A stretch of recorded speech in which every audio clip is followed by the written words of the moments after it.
Good evening, everybody, and thanks for joining us for the webinar this evening, which has been hosted by AHDB.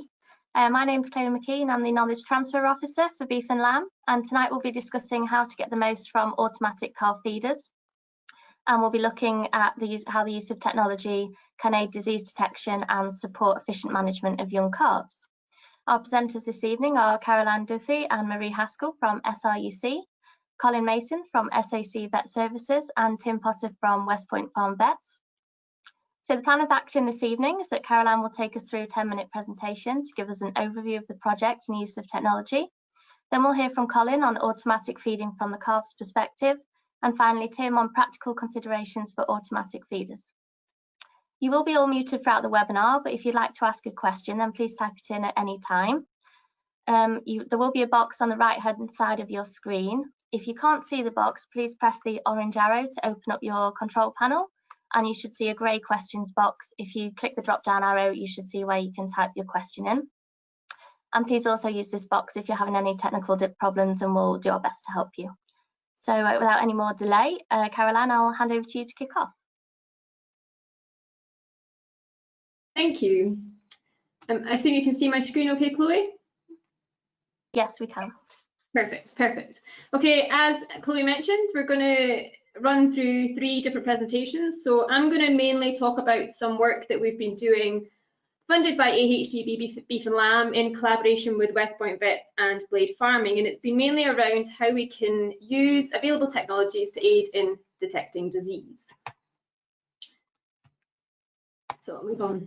So just as a wee background to why we started this study, so essentially 50% of the UK beef production does originate from the dairy herd, and within these systems, calves are typically sourced from a large number of dairy farms before they then enter rearing units at a few weeks or a few days of age. And if we look at these systems and across the industry, there's quite considerable variation in the health status of calves which do enter these units. And a result of this is that disease incidence and antibiotic use is quite high. If we look at the cost implications for disease in the dairy calf sector, it's quite considerable. I mean, respiratory disease alone costs approximately 60 million per annum, which is a significant cost. And the reason for these costs relates to calf losses, veterinary treatment, increased labour to deal with these sick calves, but also poor growth rate of calves at the pre-weaning period, but also poor growth rate and performance in later life. So we were really interested in understanding how to use systems to detect disease early in order to reduce these impacts.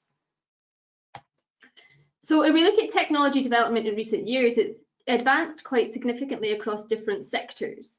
And these are just some examples that we've been involved in over many years. So you've got the pig sector on the left-hand side. There's been a lot of advancement in technologies. For example, that's just a simple 2D camera system to look at performance in the pig sector, and that's kind of moved forward now to look at more aspects related to health and welfare. There's lots of technologies out there now that look at animal sensing systems for things like estrus detection or lameness as some examples.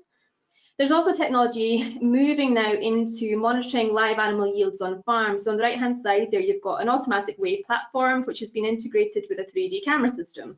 So technology is moving along quite nicely. One of the key things to note though with technology is that technology really does only complement good husbandry skills. It's not there to replace a good stockman. So within the current project, we really wanted to focus on calf health because this particular sector hasn't been widely explored. There's no really good sensor system out there that's been marketed for calf and particularly calf health. But there are really good sensor systems out there that we could potentially use and tap into to help us detect disease in this sector. So we looked at 4 key technologies. 2 of those were focused on temperature. So on the left-hand side, we have a thermal image of an animal, and we were using this to look at aspects of core body temperature in order to detect disease. And on the right-hand side there, you'll see a calf fever tag. I'm not going to focus on these in this particular webinar, but if you do want to know any more about those, please do contact us. If you look at the middle 2 images there, they're the key technologies that I'll focus on today. So the left one there is what we call an activity sensor, and we can use that to monitor different aspects of activity and specific behaviours like standing behaviour or lying behaviours. And we were also really focused on what data we could generate from the automatic calf feeders, because these are commonly used on rearing farms already. And we can get a lot more than just milk intake information from these calf feeders. We can get lots of information about feeding behaviour. So just to give you an idea of the type of study that we conducted, so this work was done at SRUC's Dairy Research Centre. We looked at 100 Holstein calves, and we subjected those calves to normal farm practice. Typically, calves are removed from their mothers within 24 hours of birth at this farm. They're then single housed in hutches for approximately 8 days. But we gave them ad libitum access to feed during this period because we didn't want to impose a specific behaviour on these calves by restricting access to feed. These calves are then moved to group pens at roughly 7 to 8 days of age. They're then kept in group pens of about 12 to 14 calves. They're given starter diet, straw bedding, and unrestricted access to water and unrestricted access to milk through our computerised or automatic calf feeder. And then they're subsequently weaned about 66 days of age. So in terms of behaviour recording, we used the Home and Lao automatic feed intake recorders. Each calf was electronically identified, in this case using an electronic collar. We get a range of different behaviours from this system, so total milk intake per day. We get information about the number of visits each calf makes to the feeder and also intake at each visit, but also important things like drink speed and feeding rate. Then we also used an off-the-shelf activity monitor, so just something that we bought off the shelf. It's a leg-mounted sensor, so we mounted that within a pouch to the hind leg of the animal, and we measured activity levels from every single calf every day. So we get a lot of information about standing and lying behaviours from these calves. Now, the reason we focused on information we can get from the feed intake recorders and the activity monitors is because we know that in adult animals, changes in behaviour are often happen before we see clinical symptoms of disease. So in terms of disease detection, it could provide a very useful tool. But what we did need to do for these calves was implement a system that would accurately tell us when a calf was suffering ill health. And in this case, we were particularly focused on respiratory disease. So we used a well-established disease scoring system called the Wisconsin score, or the Wisconsin scoring system. Each calf was scored every single day. And then the reason we used this was to identify whether changes in behaviour are associated with changes in disease and whether we can develop early warning systems using the technology. The typical things in the calf scoring system include rectal temperature, a cough score, a nasal discharge score, an eye discharge score, an ear droop score, and a fecal consistency score. So just to briefly run through some of the results, and there's many, many more results than I'm going to present today, but essentially it told us essentially what we expected. So if we look at information about activity, now these graphs look slightly complicated, but if we look at the blue line, that represents our healthy calves, and the red line, the red dashed line, represents our diseased calves. So if we look at the differences in lying time on the left-hand side of the screen, we can see that the ill calves spent a lot longer lying than our healthy counterparts. And if we look at the right-hand side of the screen, that shows us lying bout length. So what we're seeing here is that our diseased calves have longer lying bouts compared to our healthy calves, and these are expected. But what was interesting to see, and important when we're developing early warning systems, is that these changes are often observed up to 3 days prior and 3 days after the peak day of that disease. So that shows that we can use behaviour information within early warning systems. If we look at feeding behaviour, we see a very similar story. So for example, on the left-hand side of the screen, again, the red dashed line represents our diseased calves and the blue solid line shows our healthy calves. So we do see some differences between our sick calves and our healthy calves on the day of illness and the day before. So the left-hand side is our total feeding time. So calves have a shorter total feeding time per day compared to our healthy calves. And if we look at the number of visits those calves make to the feeder per day, they show much fewer visits to the feeder per day. So these calves are much less motivated to get up and feed. And here's some other examples. So we look at total milk consumption, which is the common one we look at within milk feeding systems. Not unexpected, our diseased calves show lower total milk consumption compared to our healthy counterparts.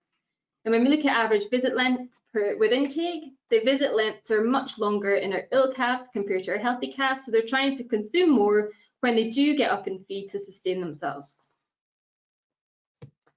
So what does this really mean for early detection of disease? So as not unexpected, feeding behaviour and activity differs between our healthy and our diseased calves. This is evident prior to the development of clinical symptoms of respiratory disease, so this gives us a valuable data resource. So the next question really is, okay, so we know that behaviour differs before we see a clinical symptom of disease, but can we use this within early detection systems to facilitate early intervention and optimise treatment? So I'm afraid this is a bit of a complicated slide, but essentially that's what we did. So we said, okay, can we take the information from these sensor systems or data resources that are on farm already to predict disease? And how does that relate to our gold standard Wisconsin score? So we adopted a few different data analytic tools, so don't get too concerned about these graphs, but the left-hand side here shows one of the decision tree type systems that we adopted. So the blue dots on the top of the graph show you when the Wisconsin score, so our gold standard assessment of disease, picks up a diseased event. The dots, the green and the red dots underneath, shows us when we identify a flag from the sensor system. So a red dot shows a flag. So what we're seeing here is that we can use technology to predict disease, often the day or a few days before that disease event shows clinical symptoms. And similarly on the right hand side, so that first graph shows you a combination of data streams, so lots of different information from the feeding behaviour and the activity sensors was thrown at a data system, and that developed really good flags for disease detection. The right hand side was focused only on lying time data, and it used a threshold based system. So what it said was, does this calf show a change in behaviour that's out with normal or out with expected?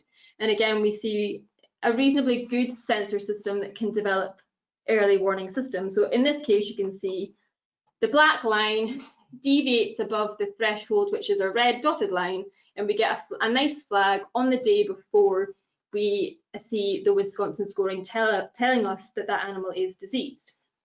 So essentially, how does the system work? So you've got sensor systems that tell us that behaviour changes have been detected.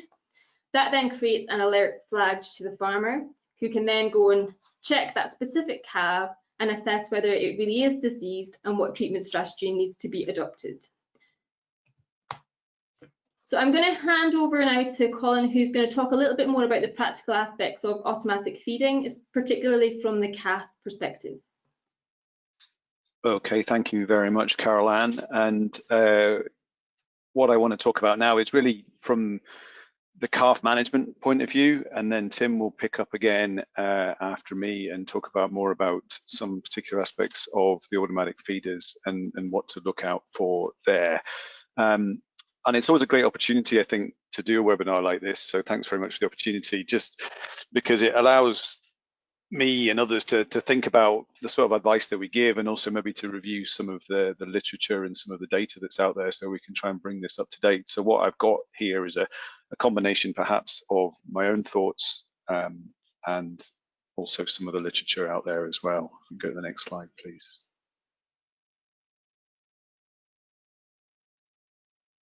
Okay, so just to start off, I suppose this is really looking at some of the disease data that we pick up at SRUC Vet Services, and it really maybe is a bit of a plug for using automatic feeders.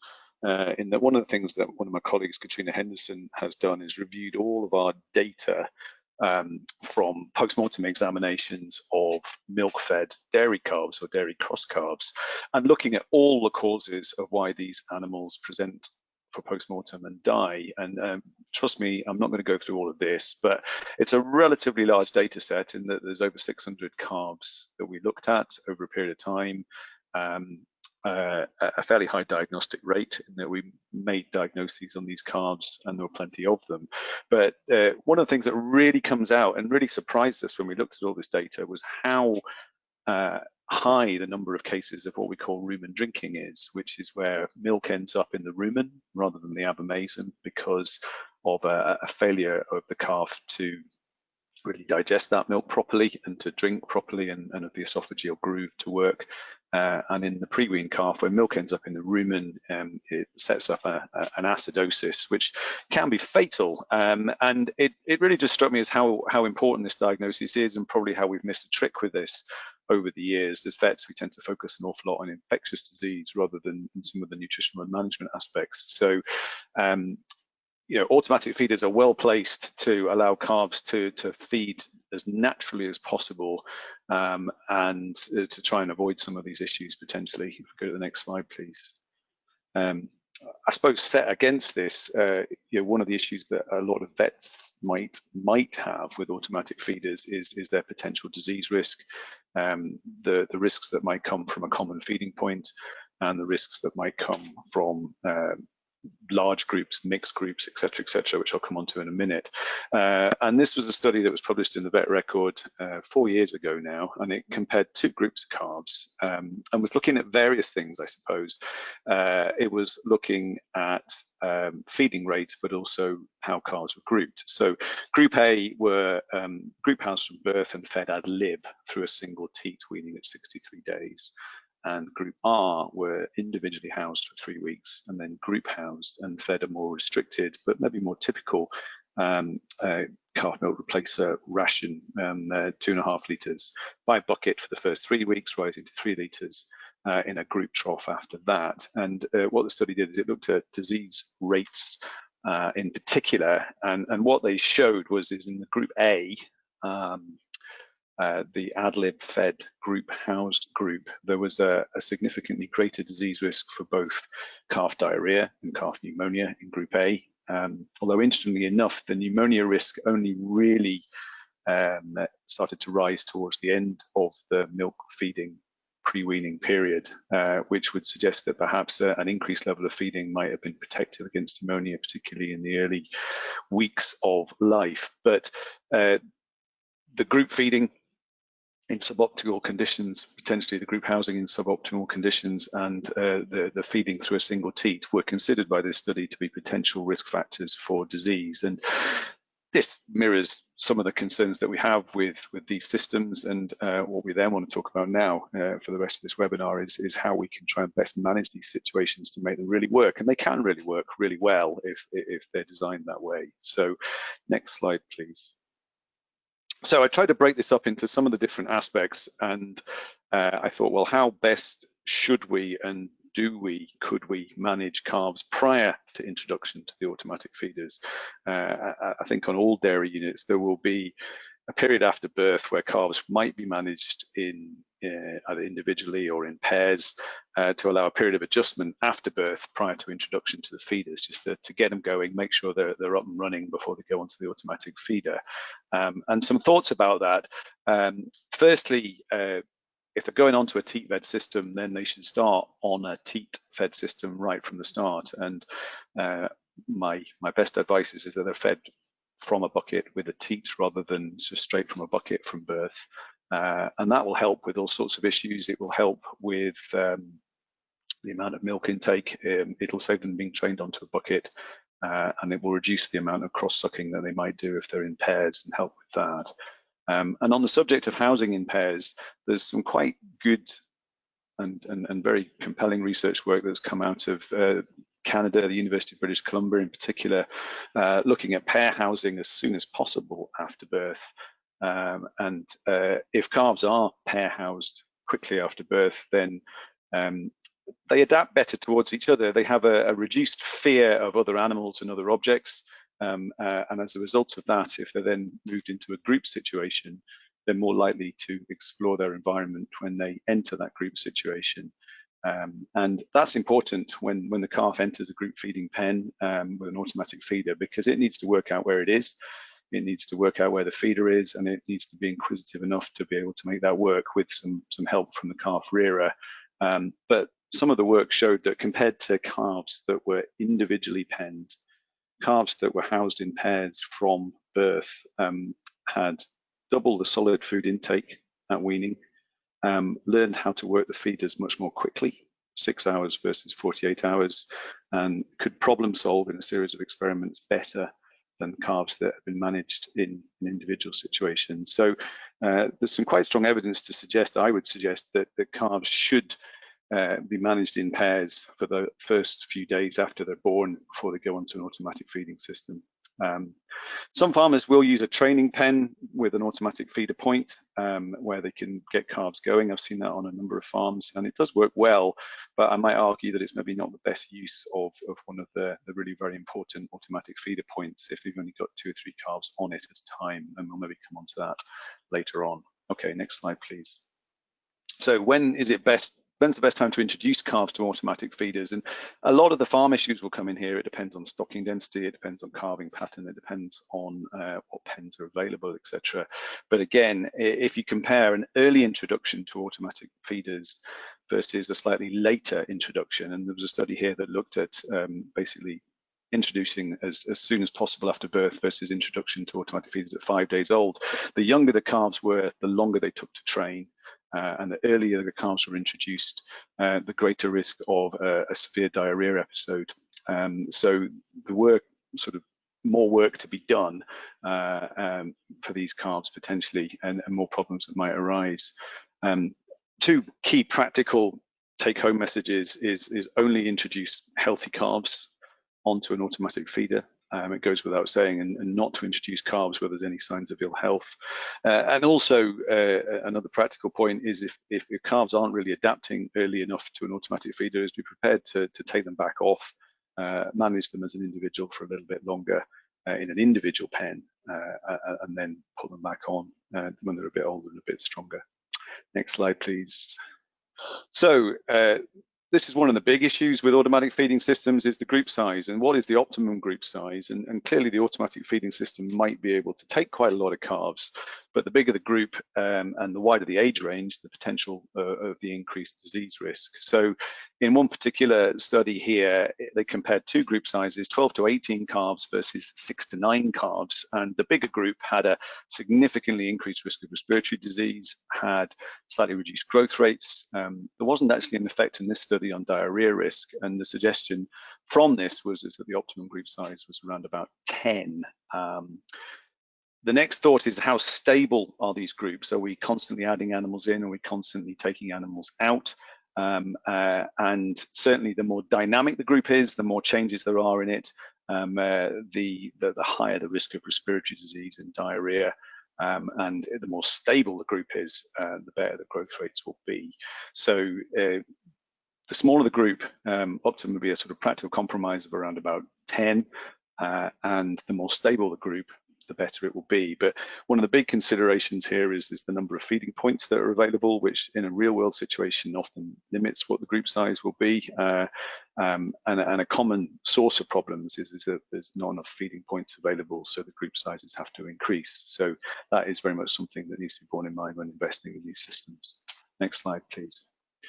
When we think about age spread within the group, the wider the age range spread, the greater the risk of calf health issues and also calf losses. And I guess that stands to reason. If you're introducing fairly young calves at a week old into a group pen situation, and there's maybe 4, 5, 6 week old calves already in there as well, then the older calves are going to pass disease on to the younger calves. So the best suggestion I can give would be no more than 2 weeks of an age spread from youngest to oldest within the group, and the tighter the age spread can be, the better, keeping groups within a reasonably small size.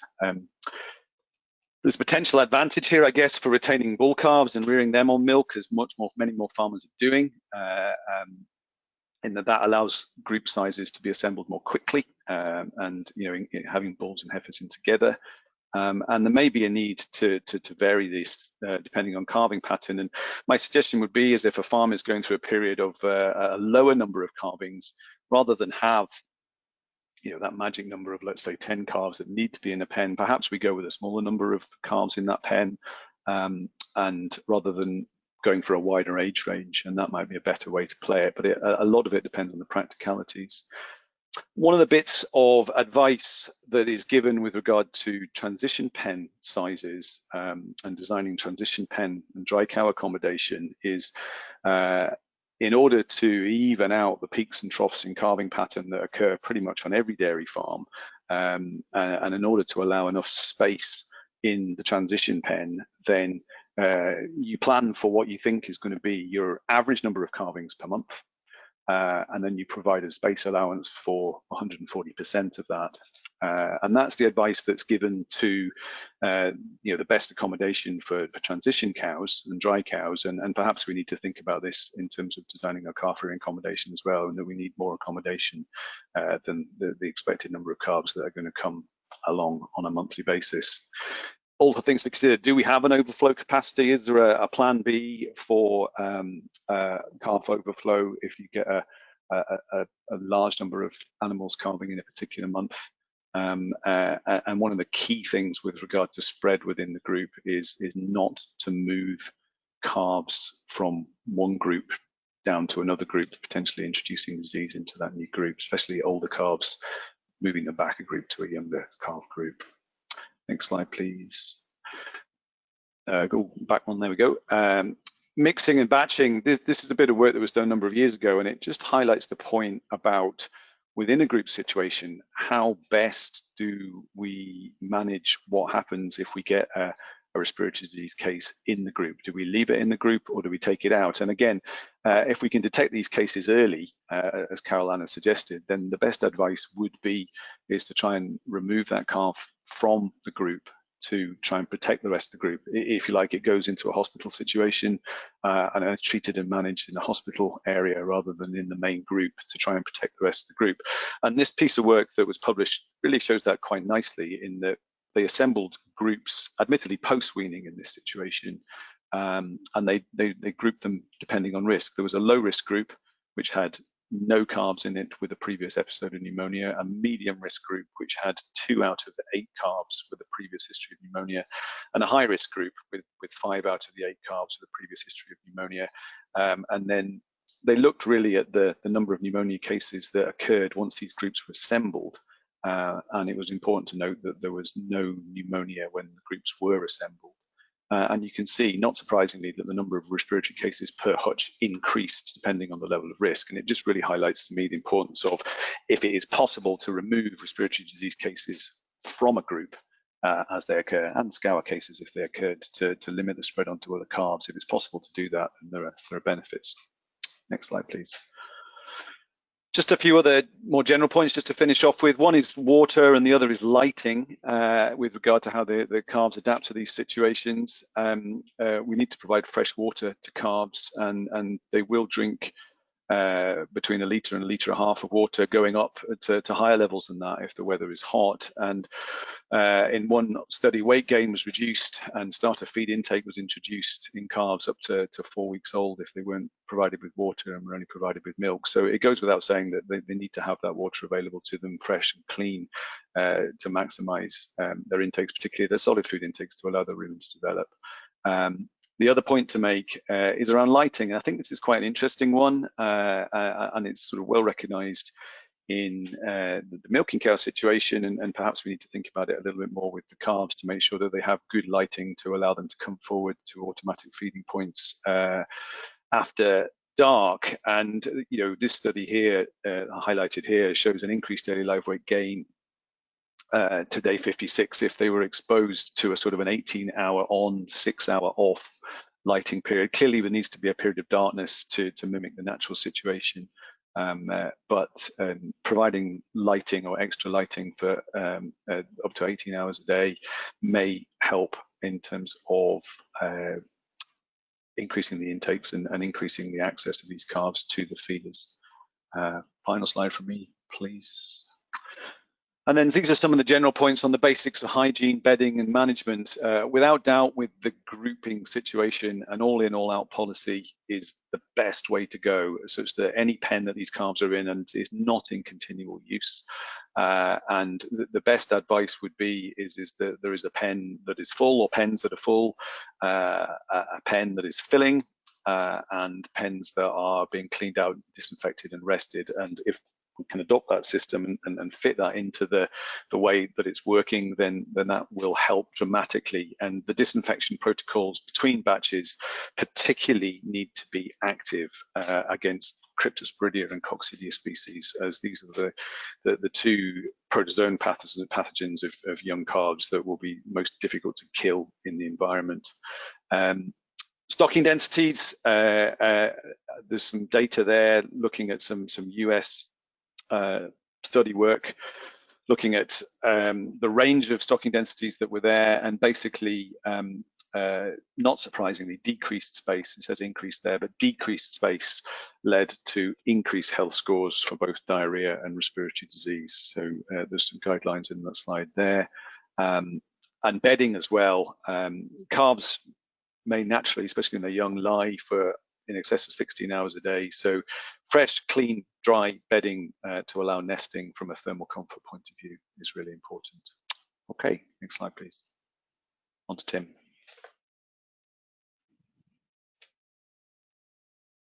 Brilliant. Thank you very much, Colin. So for the final part of tonight's presentation, just want to think about some of the practical considerations around these systems, some of the common issues that are seen, and potentially some of the solutions. So if we go on to the next slide. I think one of the most important things to think about when you are going down the line of investing in an automatic machine, or you're designing a calf system, is think about the location for it.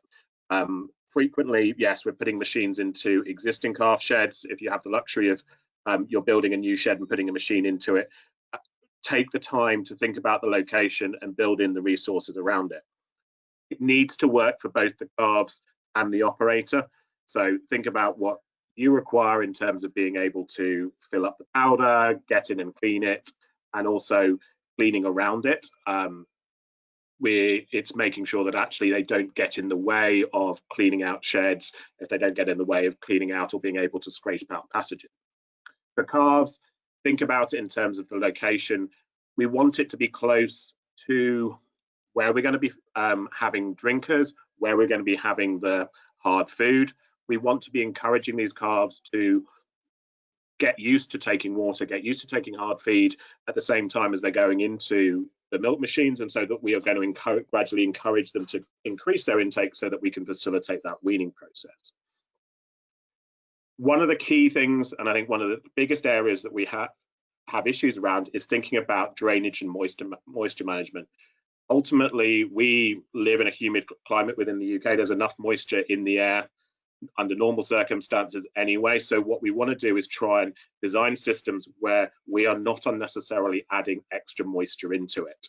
The machines, there's moisture there from cleaning cycles. We also have the fact that the calves aren't the tidiest of drinkers, so there will be a lot of spillage around when they're going into feed. We have saliva, we have the process of, if you're going in to wash them down, we also have the tendency that actually the calves will tend to urinate and defecate immediately before and after feeding. So what we need to do is go, right, wherever we place these systems, we need to think about it going, right, we want this to be draining away from there. It needs to be draining away from there into a drain, not back into beds. We don't want to be adding extra moisture in there, which then is going to be an increased risk factor for the diseases that Colin alluded to, so your scours and your pneumonia. So think about making sure that we haven't got open pipes. A lot of people are going down the lines of having facilities there to catch any drips coming off or the moisture coming away from the teats during wash cycles, and think about where that's going. Ideally, that goes into a drain system, or at least have buckets there that can be regularly emptied and sort of collect it rather than it just going onto the floor.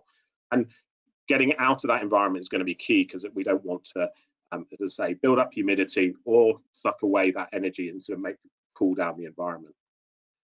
Goes without saying, and I think sometimes I've certainly seen disasters happen where calves explore their environment with their mouths, and certainly whatever you do, protect your investment. I've certainly seen a couple of systems where people have got wiring in the wrong place, or they've put pipes going into the wrong place, and actually calves have got to it and caused a large amount of damage. So think about where you're siting it, thinking about making sure that you're avoiding any damage from that point of view.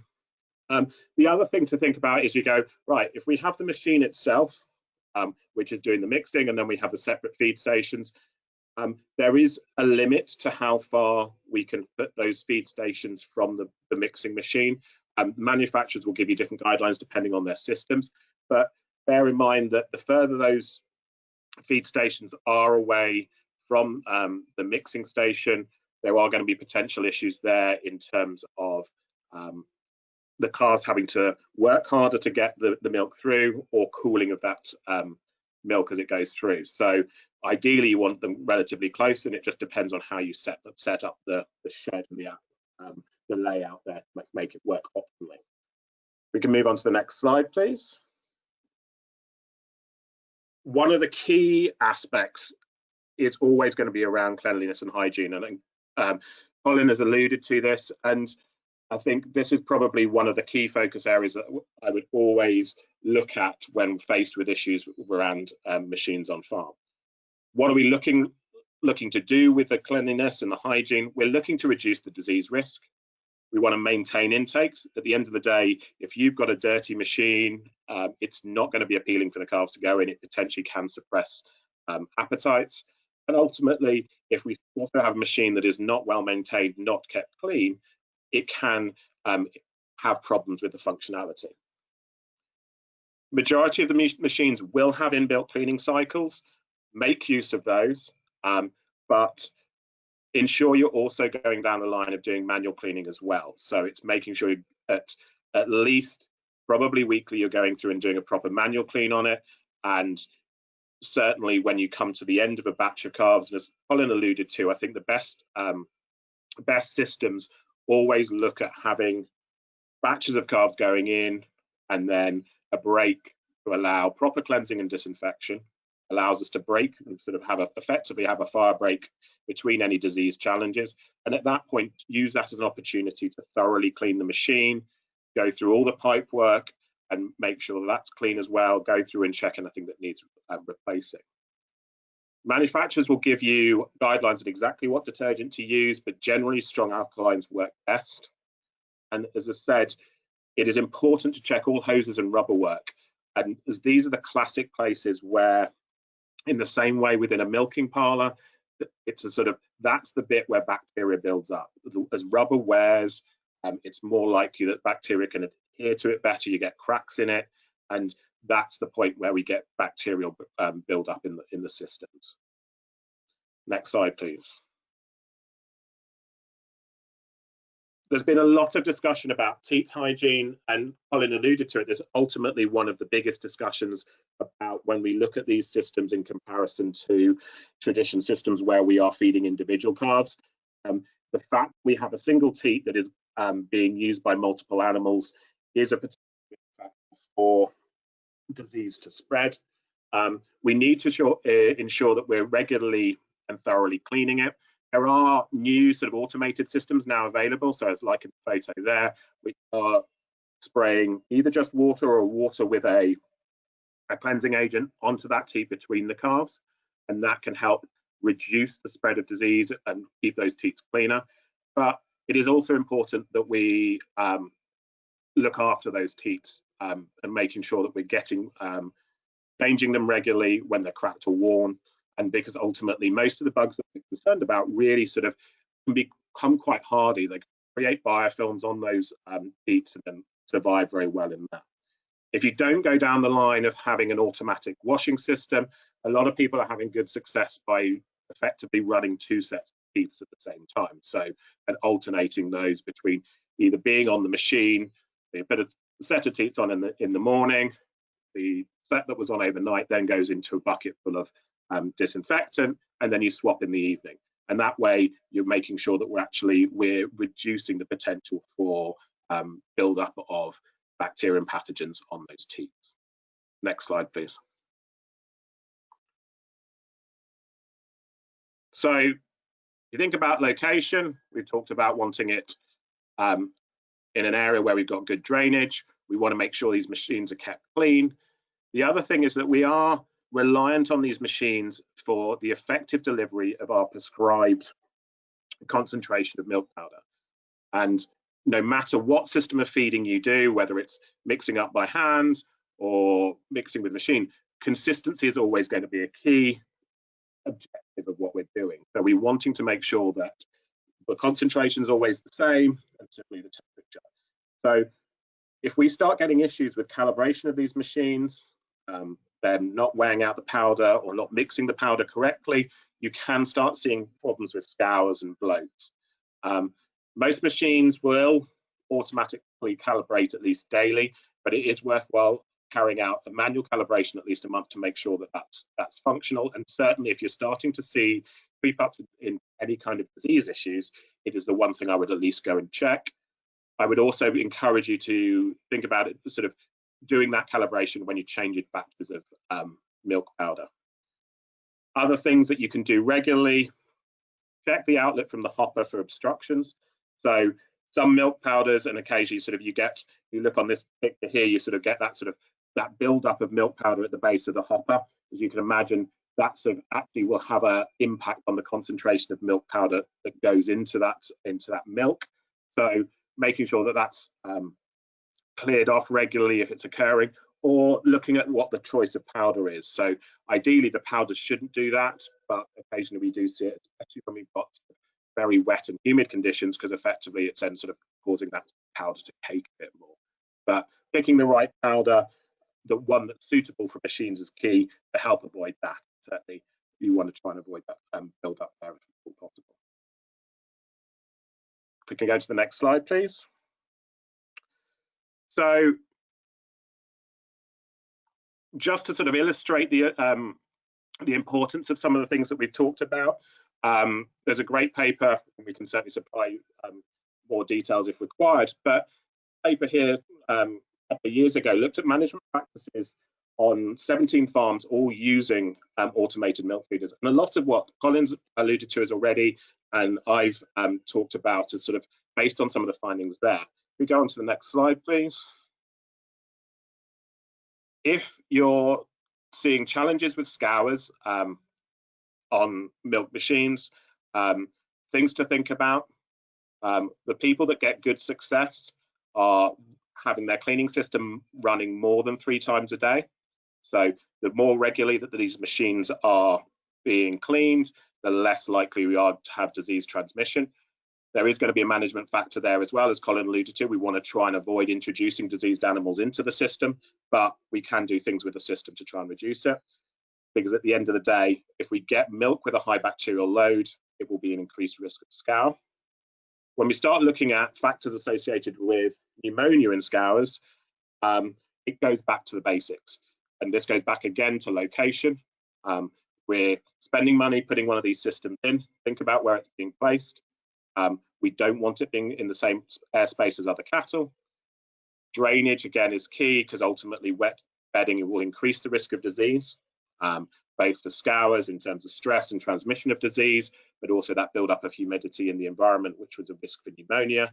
And so anything that we can do, and this is where it sort of points to the fact that the machines, however you look at them, aren't going to solve all your problems. They're not an alternative to good management, and they have to be viewed as being part of a good management process. So good building design, good nutrition, calf selection, making sure that actually we've got everything right, colostrum, but also thinking about other management factors, so bedding, to make sure that those animals are given the best possible chance. Next slide, please. So last couple of slides just to think about some quick top tips. I'd encourage you, make sure that you and your team are familiar with the machine and its functions. It's amazing the number of people I come across that actually don't have a thorough understanding of the machine in terms of setup, what the alerts mean, how to make use of the programs that there are there.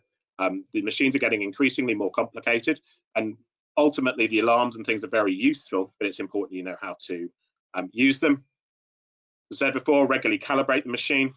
We want to make sure that we are dispensing what we think we're doing. Important for economics, important for ensuring growth rates, and important for consistency to reduce the chance of disease. making sure that we are keeping the dispenser areas clean and wiped daily, avoid any issues that are going to change that concentration. Keep the area around the feeder clean. Don't put a huge amount of extra water into the area. Hosing down the machines and things like that could damage the machine. And I always try to look to avoid adding extra water into a calf environment.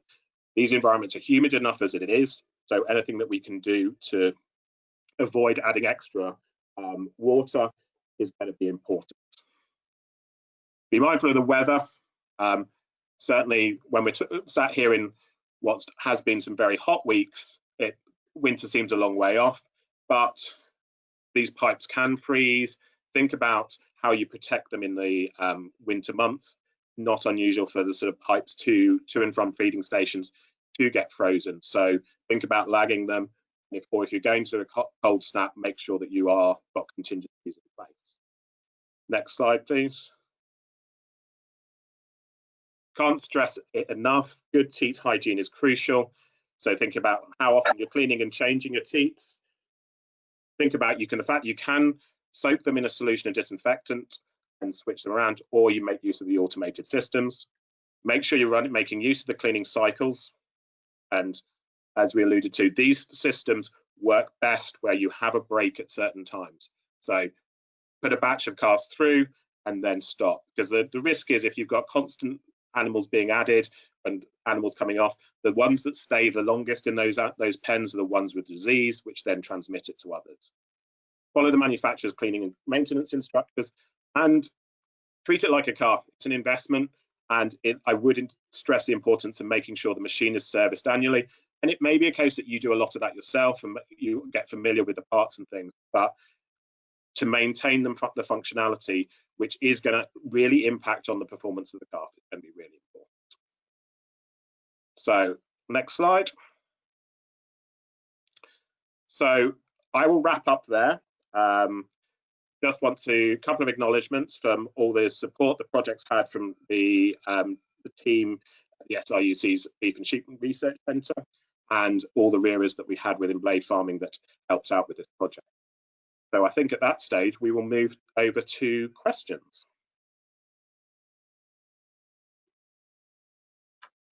Thanks very much, all. So I'd just like to remind our listeners that the presentation has been recorded, so it will be available on the AHDB YouTube channels along with the questions. And we also have a webinar on the 9th of September for calf rearers called Healthy Calves, Healthy Profits. So that one's on the AHDB events page if you're interested in the next one. So we've got quite a lot of questions already. So the first one for Marie and Caroline. How did you get the data output from the activity monitors? So you said it was off the shelf, but did it have to be removed to have the data read, or is there a reader in the pen? Maybe I'll take that one. So this off-the-shelf one was actually something I discovered with the people using for humans. And yes, it was like, well, we had to take it off and use a mini USB to download. But there are other systems. We've currently got ice cubes from Ice Robotics on there because, you know, a few years ago the cow-sized activity monitors were too big for calves, but they're getting more and more miniature. So kind of many of the cow systems can be used on calves now. So that's where we've moved on to. Thank you. And the next question is, was there a change in milk consumption in calves not fed ad lib? Yeah, well, I suppose we didn't use the typical farm system because a lot of the research that had been done so far said that if calves are fed a restricted amount, they're going to drink that amount of milk anyway, whether they're sick or not. So because we were really interested in picking up behaviours that were indicative of disease, we wanted the calves to be allowed to show us that. So we gave them ad lib milk. And actually they didn't drink ridiculous amounts of it, really. I can't remember, was it 8 to 10 litres, the maximum that they did drink? But yes, it's not really true commercial practice, but that's why we did it, just to kind of find out what behaviours were going to indicate disease for us. Thank you. And the next question is, if the technology can flag up disease a day or two prior to clinical signs observed by the stockman, what treatments are recommended at that stage? That's Well, one for the Colin. Colin or Tim? I think I'll let Tim answer that. Actually, it will very much depend on the protocols on the farm. That would be my first starter for 10, and some combination of non-steroidals and antibiotics. But Tim, do you want to come in and say a bit more? Yeah, I think, as you say, a lot of it's going to be depending on the individual protocols. Bear in mind that these are warning systems for identifying animals and highlighting them to the stock people. So frequently what you'd end up going is it's like, okay, the machine has flagged these up, and then it may be that actually on closer examination of those animals that you either find that they have a temperature, or there are signs there that you would go, all right, well, they would benefit from antibiotics if we had got to the line of the fact that there was sign of pneumonia there. Bear in mind that actually a lot of these animals, certainly early stage scours and even early stage pneumonias, there's a lot of work there that says, right, if I get them early, as Colin said, non-steroidals, and actually going in early, probably with even just some electrolytes, would probably be a starting point for a lot of these animals, just to sort of go, right, they're going off. But if we get them before we've got real suppressions in appetite, real loss of electrolytes, they're probably, we can sort of stop them on their way down and sort of hopefully improve the prognosis. Thanks both. And the next question is, you mentioned calves housed in pairs. Is that in pairs or a minimum of pairs? Well, there's a lot of discussion about this at the moment, isn't there? Is the standards are increasingly suggesting that the calves should be housed in pairs. So a lot of the research work that had been done in Canada was done looking at calves in pairs and comparing that to the calf that's housed in by itself. So it would be a minimum of pairs, I guess. In the research work was done looking at 2s versus 1s in the main, but the principles would still stand if you had calves in bigger numbers. The key point really is that if they're housed in 2 or more, they're more used to knowing what another calf looks like and exploring other things, so that they're more inquisitive and they're more able to deal with a new situation. What the research showed really nicely, and there's videos that back this up, is when you introduced a calf into that had been reared by itself into a group situation, it spent a long time after being introduced just looking at another calf, getting used to another calf, fixating on another calf. And it was doing that rather than looking for where to drink or everything else. So there are these advantages to group or minimum of 2 housing and pairing right from the start. Thanks, Colin. We've just got another question on paired calves. What are your experiences on paired calves and the risk of later cross-suckling?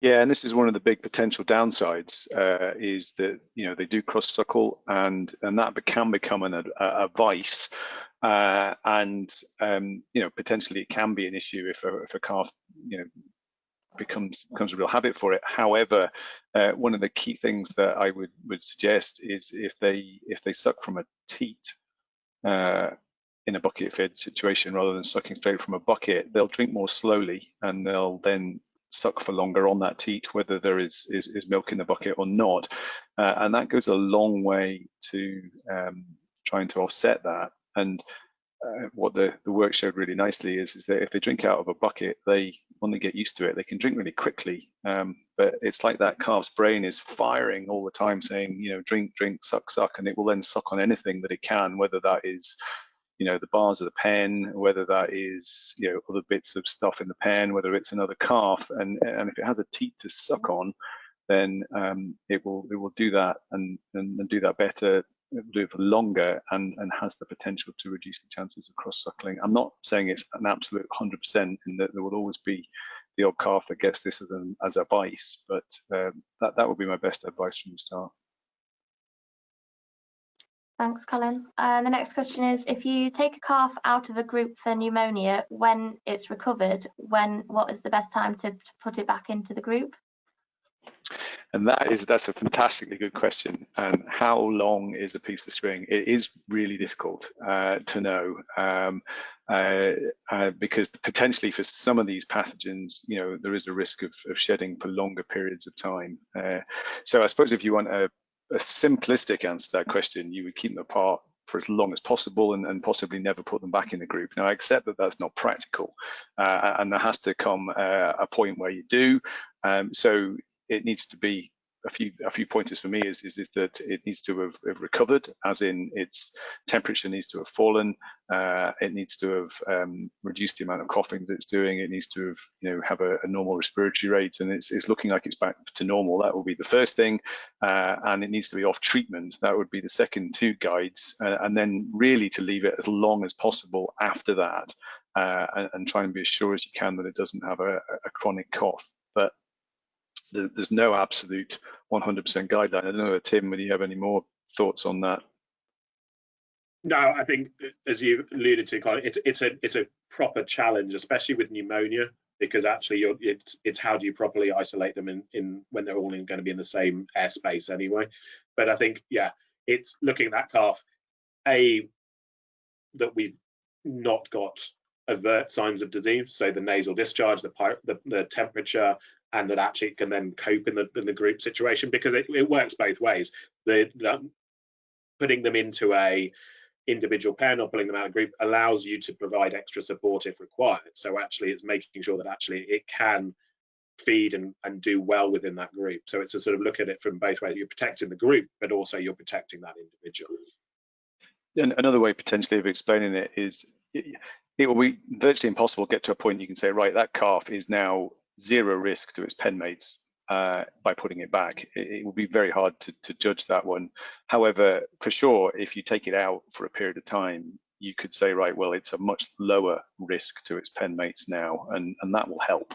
And I think that's probably as good as we're going to get. Thanks both. The next question is, what is the difference in daily live weight gain between machine-fed calves twice daily and once daily? If we have that info, or we could get back to them after this webinar.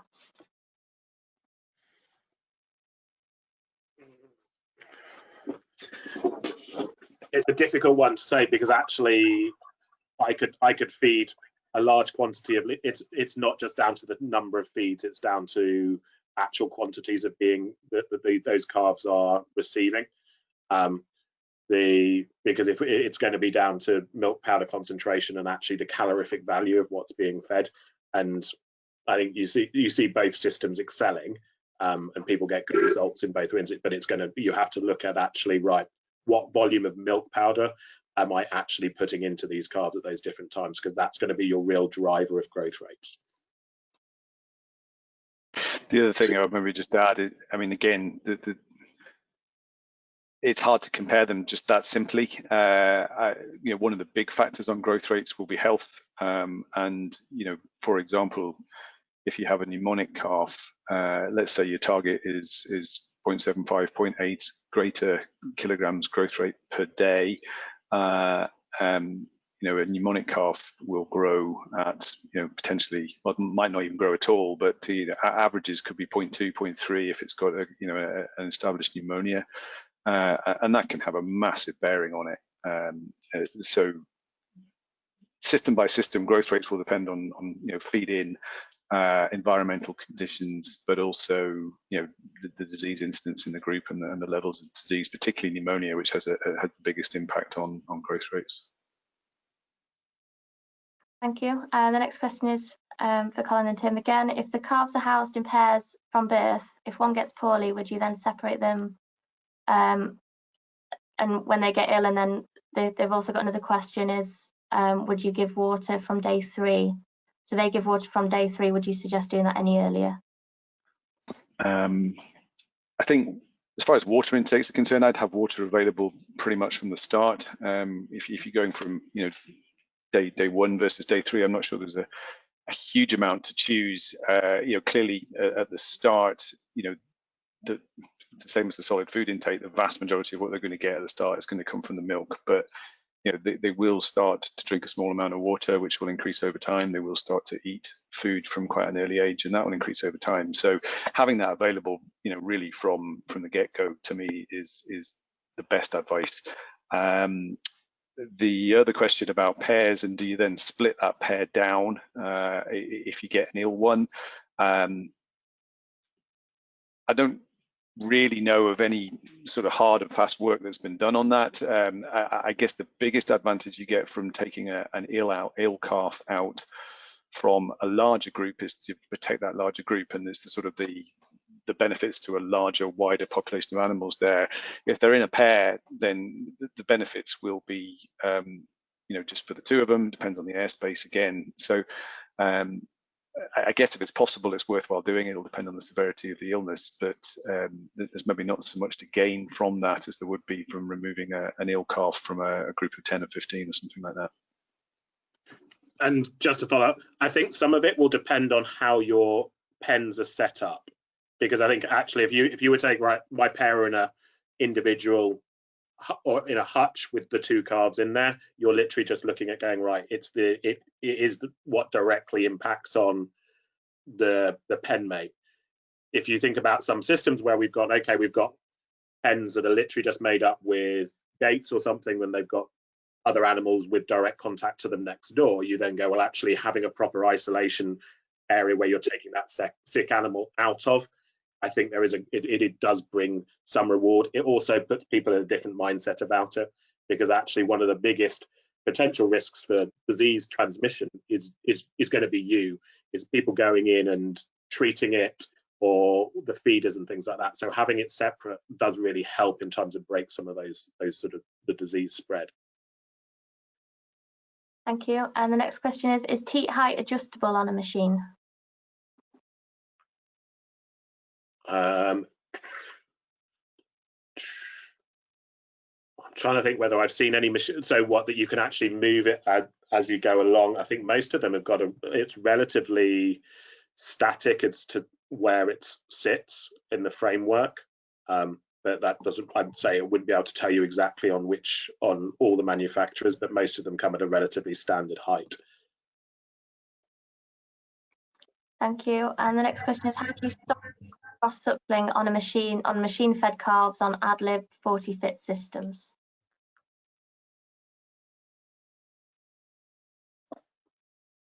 Yeah, if it's an automatic system, is that the question? If it was on AHDB or whether it was unrestricted, or so can you just repeat the question again? How do you stop cross-suckling on machine-fed calves on AHDB 40-fit systems? Again, well, they're on the teat, so you don't have the advantage there.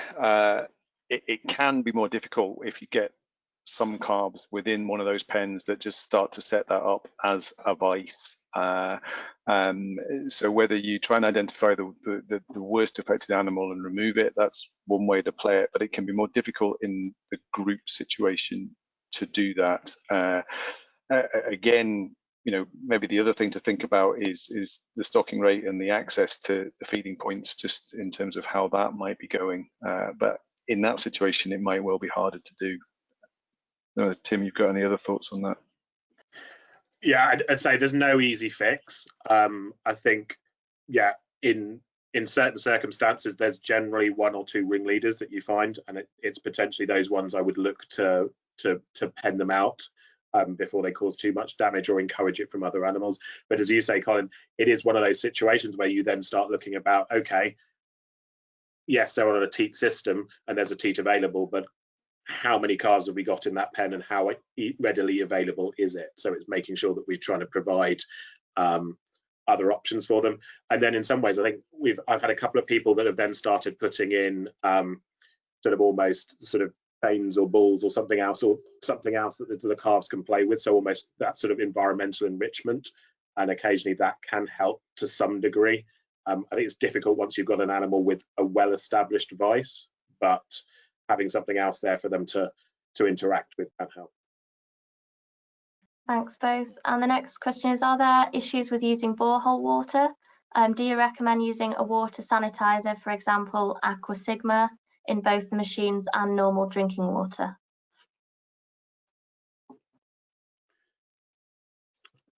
So yeah, absolute sanitization systems do help, and I think certainly having clean water is key. We certainly seen outbreaks of scours and certainly quite high mortalities where we've had issues with water.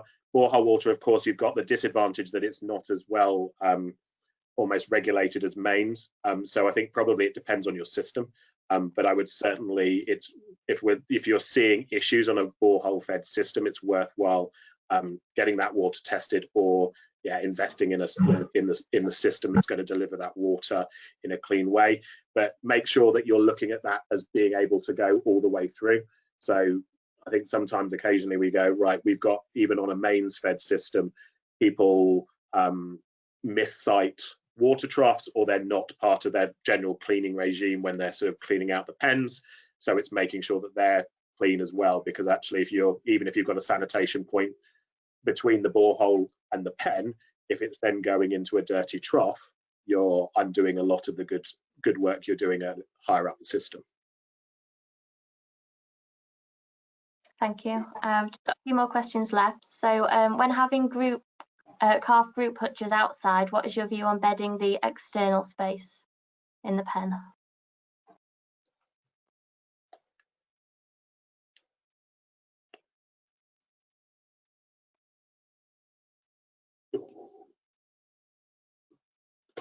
So I suppose it depends on if you've got sufficient space inside the group hutch for all the calves to lie down, then you can have we're not needing to provide a bedded environment.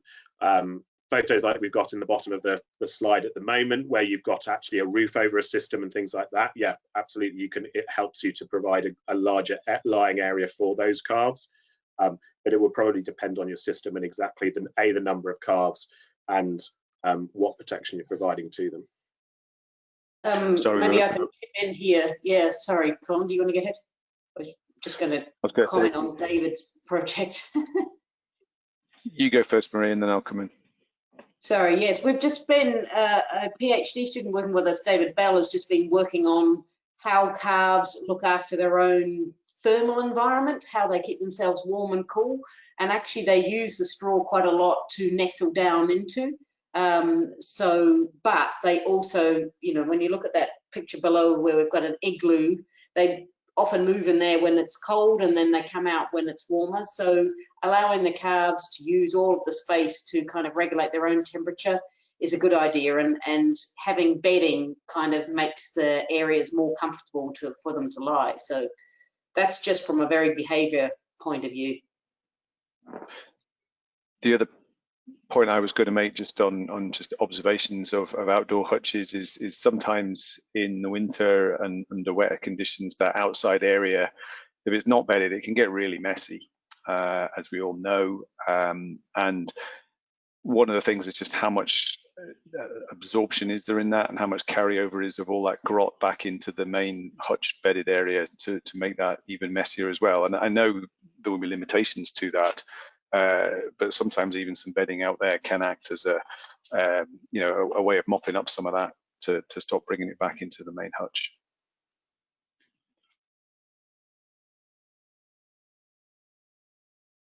Thank you. The next question is, what period is best for weaning? So this person says hours start at 63 days and go up to 76 days.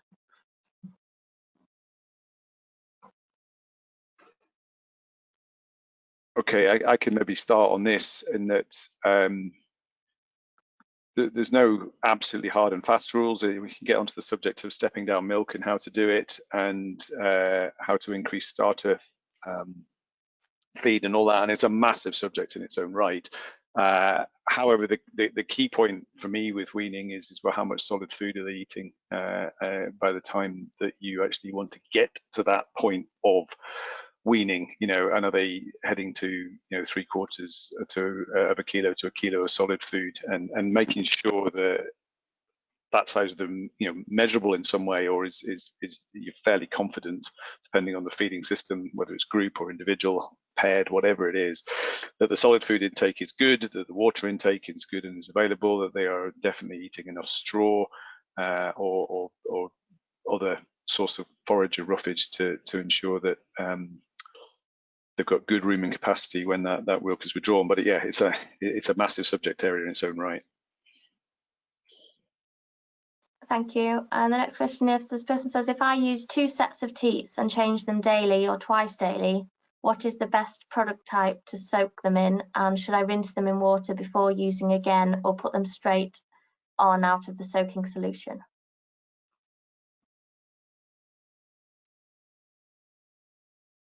So different people using different things. So any of the sort of normal disinfectants, I've got people that have used bleach, you've got people that are using Milton, any kind of sort of hypochlorite as well. I think, yeah, people, I would always encourage you to rinse them off afterwards, and always making sure that you've got making up a fresh solution when you're doing it, and potentially sort of, if you're going to put them in soaking somewhere in the barn, have a lid on the bucket that is going to be sat in, just so that we're preventing any gross contamination. But yeah, I would rinse them off beforehand, because I think otherwise people talk about actually things sort of discouraging the animals from feeding because of the taste. Thank you. We've just got a couple of questions left. What are the must-have features of a new automatic feeder?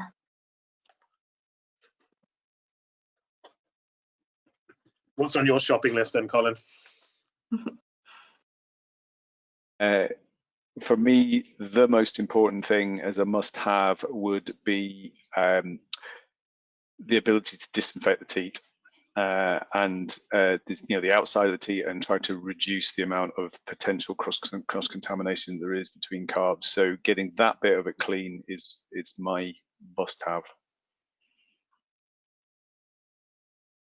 Yeah, I think those systems are good as well. I think I quite, in terms of must-haves, I think it's making sure, and as I would go back to where do I see problems, it's thinking about, it's actually milk supply from the machine to the feeders. So think about your distance, and potentially sometimes we see issues depending on the number of pumps and things that are fitted in the machine. So you are speccing a machine, make sure you've got the requisite number of IFS pumps and things to actually make sure that you've got easy supply to the feeders. We occasionally see pens where you go, okay, well, you've got 2 pens where you've got proper pumps that are feeding those teats, and then one where you don't have that pump, and that can then lead to problems in that pen. But yeah, I think the disinfection, we've seen good results as well with some of the scale systems. So they're quite useful for us, an easy way of monitoring growth rates, and then you can really see the performance. Thanks very much. We've just got 2 questions left. In terms of deaths from rumen drinking, could you expand please on how to reduce this? Oh, right, okay, big subject. Starting point, I would say, is actually right the way back to calving ease, and how quickly calves are born, and whether they are potentially slightly acidotic when they're born. So if they have a slightly slow calving, they may be slightly oxygen starved at birth, which means they may be slightly acidotic, which instantly increases the risk of some overspill into the rumen. And it becomes one of these vicious circles in that the more acid they produce by rumen fermentation, potentially, the more the risk of rumen drinking occurs. The esophageal groove, which is the sort of anatomical design that moves milk from esophagus to the abomasum, the forestomach, really works at its best in a non-acidotic calf. So it's really trying to stop it right from the start would be the first one, reducing the speed of drinking and going for teat drinking rather than bucket drinking is the other really important one, in that the quicker they drink, and they will drink quicker out of a bucket once they get used to it than if they're sucking on the teat. The quicker they drink, the more the risk, and the whole process of sucking basically then drives this esophageal groove reflex to try and place the milk into the abomasum rather than into the rumen. So those will be the key things. And it does, become a vicious circle if it really gets going. And in that situation, it's trying to sort of reverse the acidosis and really try to optimize the esophageal groove function. Thank you very much, Colin. And the final question for this evening is, how far apart should groups of calves be kept?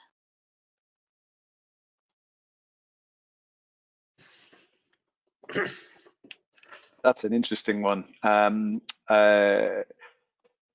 suppose from an airspace point of view, well, the answer is as far apart as possible. Well, that's not a very helpful answer, is it? I do think it depends on the herd calving pattern and the the number of calves throughput is whether you have one or more areas in which to rear calves, depending on the system you're doing. It can certainly help in terms of breaking the cycle.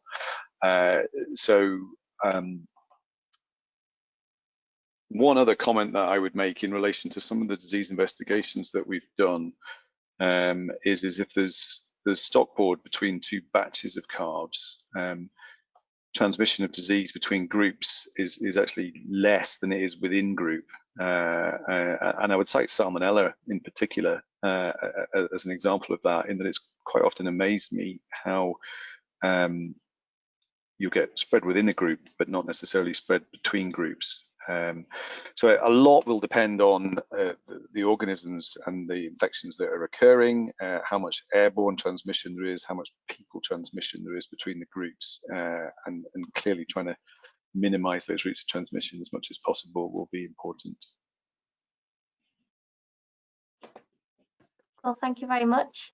We have got a few questions that we haven't answered tonight, so I think I will get back to those people individually by email, so apologies we haven't had time this evening. Thank you very much to Colin, Tim, Marie and Caroline for your time tonight. Thank you. And thanks. And thank you to all of you at home for listening. The webinar and the questions are on the AHDB Dairy and AHDB Beef and Lamb YouTube channels. So thanks again and have a good evening, everybody. Thank you. Thank you. Bye. Bye. Thank you.